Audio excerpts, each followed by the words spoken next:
میں آپ کو ایک نوجوان کی بات سناؤں جس کو جوانی کے عالم میں اللہ نے اپنے محبوب صلی اللہ علیہ وسلم کی 100 مرتبہ سے زیادہ خواب میں زیارت نصیب فرمائی۔ ایک مرتبہ اس نے اپنے آپ کو دیکھا کہ وہ ایک بچے کی مانند ہے اور نبی علیہ السلام جیسے باپ ہوتے ہیں بڑے آدمی اس طرح ہے، اور وہ بچے کی طرح نبی علیہ السلام کی جو ہے ران مبارک سے لپٹ گیا، اور اس کو محسوس ہو رہا ہے کہ اس کا دل خوب اللہ اللہ کر رہا ہے۔ تو نبی علیہ السلام نے اس کو فرمایا کہ تمہیں پتہ ہے کہ تمہیں یہ نعمت کیوں ملی؟ تو اس نے کہا جی مجھے تو نہیں پتا۔ تو نبی علیہ السلام نے فرمایا کیونکہ تم نے میری سنت کو وقیع سمجھا، وقت دی،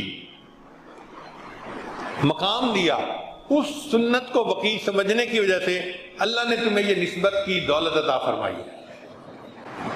چنانچہ اس نوجوان کو نبی علیہ السلام کی ایک ایک سنت کی تلاش رہتی تھی، ذہین بھی تھا مگر محبت بندے کی ذہانت کو اور بڑھا دیتی ہے۔ چنانچہ اگر کوئی بندہ بیان کرتا اور اپنے بیان میں وہ کوئی حدیث پڑھتا تو ایک دفعہ سن کے اس نوجوان کو حدیث یاد ہو جاتی تھی، ایک دفعہ سننے سے صرف۔ اس نے سینکڑوں حدیث صرف اس طرح یاد کی کہ کسی محدث نے کسی مقرر نے حدیث پڑھی، اس کو زبانی یاد ہو گئی۔ چنانچہ ہمارے استاد تھے شیخ ولی الدین صاحب، ان کے یہاں محفل ذکر ہوتی تھی۔ وہ نوجوان ان کی محفل ذکر میں شرکت کے لیے گیا تو شیخ صاحب ذکر سے پہلے کچھ تھوڑی دیر بیان فرماتے تھے۔ وہ جیسے ہی مجلس میں گیا تو شیخ صاحب نے فرمایا یشد بعدہ بعدا، اب یہ الفاظ تو کان میں پڑ گئے، اس سے پہلے کیا کہا تھا وہ سمجھ نہیں آئی، اور ادب کی وجہ سے اتنی جرت نہیں تھی کہ ان سے دوبارہ پوچھا جاتا کہ جی آپ نے یہ بات کیسے کہی تھی۔ اب وہ نوجوان یہی سوچتا ہوا آیا کہ یہ حدیث مبارکہ ہے تو اس سے پہلے والے الفاظ کیسے ہیں۔ اسی خیال میں وہ آ کے اپنی یونیورسٹی کے کمرے میں سو گیا تو خواب میں نبی علیہ السلام کی زیارت نصیب ہوئی، اور نبی علیہ السلام نے یہ الفاظ فرمائے بیٹے میں نے یہ کہا تھا المؤمن للمؤمن کالبنیان یشد بعدہ بعدا۔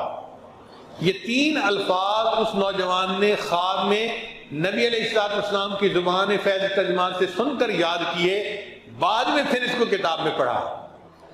صبح ہوئی تو مدرسے کے مفتی صاحب کے پاس گیا اور کہا کہ مجھے یہ خواب آیا ہے اور یہ الفاظ مجھے ایک بزرگ کی زبان سے سنے تھے اور یہ الفاظ مجھے خواب میں بتائے گئے ہیں۔ وہ کتاب نکال کر لائے اور انہوں نے حدیث پاک کہی کہ یہ حدیث پاک ایسی ہے المؤمن للمؤمن کالبنیان یشد بعدہ بعدا۔ پھر اس کے بعد فرمانے لگے کہ تجھے خواب میں نبی علیہ السلام نے جو بیٹا کہا ہے تمہیں پتہ ہے اس کا کیا مطلب ہے؟ اس نے کہا جی مجھے تو پتہ نہیں۔ کہنے لگے کہ اس کا مطلب یہ کہ تمہاری زندگی میں تقوی موجود ہے، کیونکہ نبی علیہ السلام فرماتے ہیں کہ میں ہر متقی کا باپ ہوں۔ تو نبی علیہ السلام نے جو تمہیں بیٹا کہا ہے نا، یہ اس بات کی دلیل ہے کہ اللہ نے تمہاری زندگی میں تقوی عطا کیا ہے۔ تو نبی علیہ السلام کی شفقتیں اور محبتیں تو ایسی ہیں، جو سنت کی اتباع کرتا ہے وہ نبی علیہ السلام کا بھی محبوب بن جاتا ہے، اللہ کا بھی محبوب بن جاتا ہے، نبی علیہ السلام کا بھی محبوب بن جاتا ہے۔ چنانچہ حضرت مرشد عالم رحمۃ اللہ نے لاہور کی ایک جگہ پر لوگوں کے سامنے یہ بات کہی نام لے کر کہ فلاں بندے کو تو 100 مرتبہ سے زیادہ نبی علیہ السلام کی زیارت نصیب ہو چکی ہے۔ شیخ کی تصدیق ہو جانا زندگی میں یہ اللہ کی بہت بڑی نعمت ہوتی ہے، مگر اس کے پیچھے اصل وجہ کیا تھی کہ ہر عمل چھوٹا یا بڑا اس کو سنت کے مطابق کرنا تھا، ہر وقت سنت کی تلاش رہتی تھی۔ بالکل اسی طرح کہ جیسے اونٹنی کا بچہ گم ہو جائے تو اونٹنی اپنے بچے کو تلاش کرتی ہے، یہ نوجوان نبی علیہ السلام کی سنت کو اس طرح تلاش کرتا تھا اور اس پر عمل کر کے سکون ہو جاتا تھا۔ ہم بھی اگر چاہتے ہیں کہ اللہ کا ہمیں قرب نصیب ہو جائے اور نسبت کا نور نصیب ہو جائے تو ہم اس اصول کو اپنا لیں کہ ہم نے ہر کام کو نبی علیہ السلام کی سنت کے مطابق کرنا ہے۔